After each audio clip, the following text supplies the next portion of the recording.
आज की इस कथा में मैं आपको दो छोटी छोटी कथाएं आज सुनाऊंगा पहली बार कि अहंकार कैसे अच्छे बुरे सात्विक तामसिक किसी के भी पास तक पहुंचता है। पहली कथा लंका के राजा रावण की। बड़ा विद्वान, बड़ा ज्ञानी, लेकिन मन में विचार आया इतनी उपलब्धियों के बाद, कितनी सिद्धि पाली, शक्ति जुटा ली, पर मेरे आराध्य भगवान शिव तो कैलाश पर्वत पे रहते हैं, निर्जन में रहते हैं। मुझ जैसे भक्त को भगवान के लिए भी कुछ सोचना चाहिए। अब अहंकारी का दुस्साहस देखिए कि जिनकी नेत्र की एक पलक बदलने से, एक भ्रकुटी से लय प्रलय में परिवर्तित हो जाती है, ऐसे भोलेनाथ को रावण शिफ्ट कराने निकला लंका। पहले तो उसने भगवान शिव से लंका में निवास करने की प्रार्थना की, पर जब वो एप्लीकेशन पेंडिंग पड़ी रही, उत्तर ही नहीं मिला, तो रावण ने सोचा यार भगवान से भी क्या पूछना, मुझ में जब इतना बल है, दुनिया उठा ली, तो कैलाश को उठा के यहां ले आता हूं, शिफ्ट कर लेता हूं और भगवान समेत तीनों लोग यहां पर बस जाएंगे। रावण ने कैलाश पर्वत को उठाना चाहा। जब कैलाश पर्वत के नीचे जाकर उसने जोर लगाया तो हल्की सी हलचल बढ़ी, जीव जंतु भयभीत हो उठे।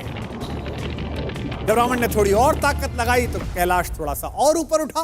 तो भगवान शिव ने सोचा कि अब काफी हो गया, अब अपने शिष्य को जरा थोड़ा बताया जाए कि बल क्या होता है।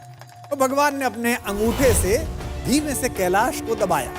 अब भला भगवान की अटल इच्छा के आगे किसी का बल क्या ठहरते हैं।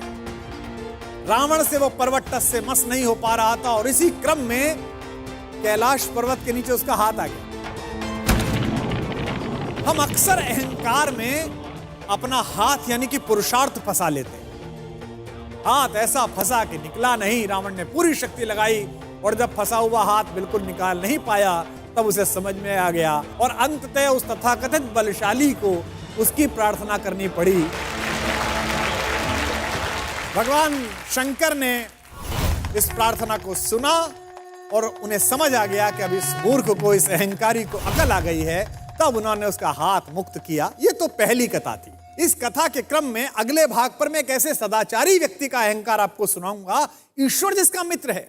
आप सब जानते हैं कि महाभारत की लड़ाई विश्व की सबसे बड़ी लड़ाई थी। अर्जुन जब कर्ण जैसे महारथी और दुर्योधन जैसे महाबली की सेना को पराजित करने के बाद महाभारत का विजेता बन गया, तो उसे लगने लगा कि ये तो उसका निजी पराक्रम है, उसके बाणों में बल है, पुरुषार्थ है। अर्जुन मन ही मन इस बात पर इठलाते हुए अपने रथ पर सवार होकर युद्ध भूमि से लौट रहा था। जब अपने शिविर के आखिर में पहुंच गए तो उसके रथ पर बैठे हुए मधुसूदन सारथी भगवान श्री कृष्ण ने कहा, पार्थ रथ से नीचे उतर जाओ। उसने श्री कृष्ण से कहा कि माधव आप सारथी, आप उतर जाइए, मैं भी उतर जाऊंगा। श्री कृष्ण ने कहा, नहीं मित्र, तुमसे कह रहा हूं तुम पहले नीचे उतर जाओ।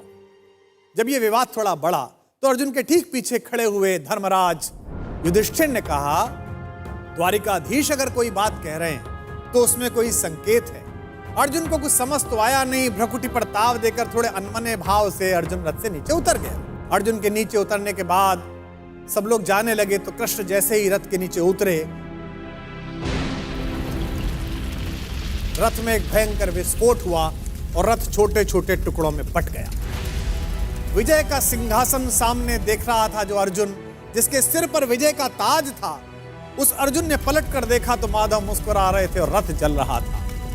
अब उसे यह तो समझ में आ गया कि उसके सखा श्री कृष्ण ने उसे रथ से नीचे उतरने के लिए क्यों कहा, और उसे विस्फोट का कारण अब भी समझ में नहीं आया था। अब उसने विनम्र भाव से अहंकार का तिरोहन करते हुए माधव से पूछा कि माधव यह क्या लीला है। कृष्ण ने मुस्कुराते हुए उत्तर दिया कि पार्थ, युद्ध के इस दौरान इस रथ पर कई दिव्य शक्तियों का प्रयोग हुआ। तुम पर जिन घातक अस्त्रों का प्रयोग हुआ उसका बचा हुआ असर भी इस रथ पर था जिस पर हम सवार थे।